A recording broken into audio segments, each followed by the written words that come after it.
there was a genre of research, books, articles that started to appear largely from the sociology community once the survey of income program participation, the panel study of income dynamics, and the survey of consumer finance started to systematically collect data on assets and debt.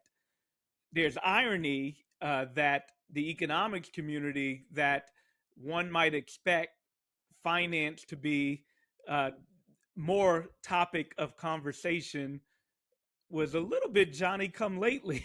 That a lot of the work was led by people like Oliver and Shapiro in that great book Black Wealth, White Wealth. Dalton Connolly at the time had a book that came out, Being Black, Living in the Red.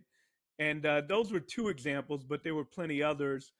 But so credit should be given to their leadership, their vanguard, in it, presenting information by assets and debt, where we could really see some of the deep-seated structural inequities along racial lines.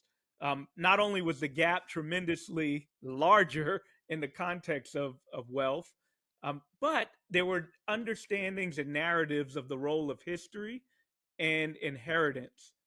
So I came of age during a period. I graduated from my PhD program in 1999 when this work was bubbling up.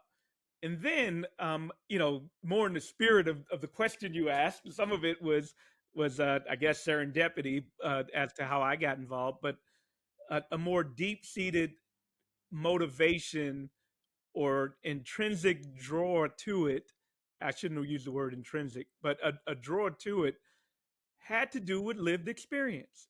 I could, really see from the backgrounds in which I grew up, growing up in Bedford Stuyvesant, Brooklyn, versus going to school at Brooklyn Friends School.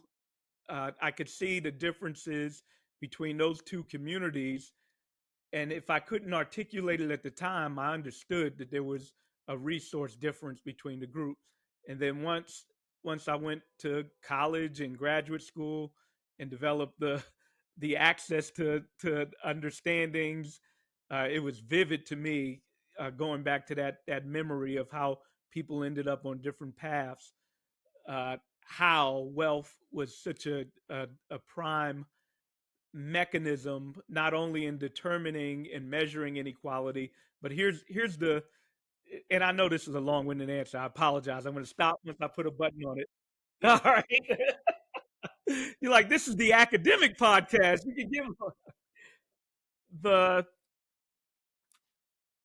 the essence of wealth is functional. The essence of wealth is what it can do for you. So well beyond it as a measure, as an outcome, what it affords people, the self determination it affords people, is not only related to a capacity to generate more wealth in perpetuity, but freedom, choices, right? Joy, whatever it is that you desire and want. Wealth isn't enough, but it is almost a necessary ingredient in the financial world.